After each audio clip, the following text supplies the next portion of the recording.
ለውጡን በመደገፍ እና ባለመደገፍ ጎራ የመቀያየሩ ጉዳይ በአማራ ዲያስፖራ የሚወሰን አይደለም። በሁሉም ዲያስፖራዎች የሚታይ ነው።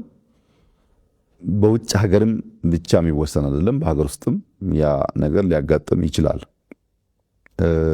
ሰዎች በተለያየ ምክንያት ጎራቸውን ይቀያየራሉ። እኔ የሚመስለኝ በሶስት ዋና ምክንያቶች ጎራ መቀያየሮች ያጋጠሙ ይመስለኛል። አንደኛው የተሳሳተ ስሌት የነበራቸው ግለሰቦች ናቸው። ልክ ለውጡ ሲመጣ አንተ ባህር ዳር ተቀምጠህ የሆነ ጉዳይ ጽፈህ ሊሆን ይችላል፣ ተናግረህ ሊሆን ይችላል። እኔ እዚህ አዲስ አበባ ሆኜ የሆነ ነገር አድርጌ ሊሆን ይችላል። አንዱ ናይሮቢ ሆኖ የሆነ ነገር አድርጎ ሊሆን ይችላል። ሁሉም ሰው ይሄን ለውጥ የጀመርኩት ያመጣሁት ያዋለድኩት እኔ ነኝ ብሎ አምኗል። ብዙ ግለሰቦች ያሉበት ሁኔታ አጠቃላይ ለውጡን መርቶ ከአንድ ጫፍ ለማድረስ የሚያስችል አለመሆኑ በግልጽ የሚታይ ቢሆንም ግን አምነዋል። ሰዎቹ እኔ ነኝ የዚህ ለውጥ ባለቤት፣ እኔ ታስሬ፣ እኔ አገር ተሰድጄ፣ እኔ እንደዚህ ሆኜ ያመጣሁት ይሄን ለውጥ እና ይሄ የመጣው ለውጥ እኔ በማስበው መንገድ መሄድ አለበት።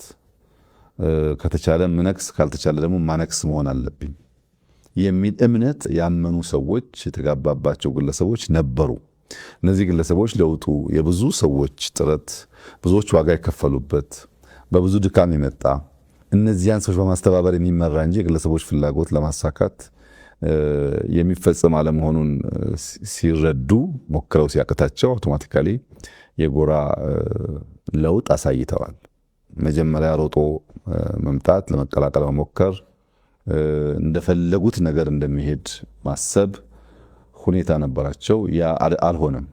አንድን ለውጥ በራስ መመዘኛ በራስ መነጽር ብቻ ማየት ስትጀምር የሌሎችን ማድመጥ ሲሳነ ይሄ ችግር ያጋጥማል። እኛ ለውጡ መጥቶ በህግ ስልጣን ከያዘን በኋላ የኛ እምነትና እውቀት በቂ አይደለም። የህዝቡን ልብ ትርታ ማድመጥ አለብን። ህዝቡ እንደሚያስብ ማወቅ አለብን። ያደረግነው ሙከራ እንኳን አይተው ትምህርት አለመውሰድ ማለት ነው።